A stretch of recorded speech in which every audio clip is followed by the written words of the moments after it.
think the biggest problem with Solana is that there's too many kind of bullish narratives happening at the same time.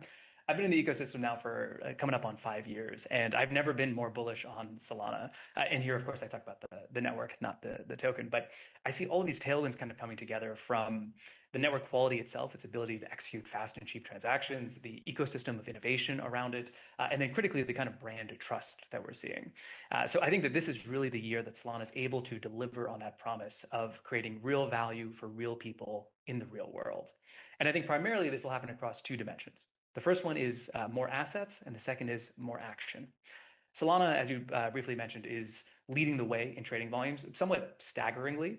Solana has the most trading volume in 2025, more than any other network, and more than any other centralized exchange, with the notable exception of Binance. I think it's about 1.5, $1.6 trillion dollars, of which Jupiter did about half, a little bit more so. And as a result, we're seeing assets come on chain, not just from other networks, things like Zcash, Monad, Near, et cetera, but also from the real world. Things like Prime, which is by Figure and is like a tokenized version of a bunch of home equity loans, effectively. In addition, though, I think the other major trend from tokenization is also going to be more action, where the rails of Solana are actually getting used in new and important ways. One like little lighthouse case study here is JP Morgan. Some folks might not have heard, but they issued $50 million of commercial paper for Galaxy Digital directly on the Solana blockchain. And Franklin Templeton was among the lead investors there.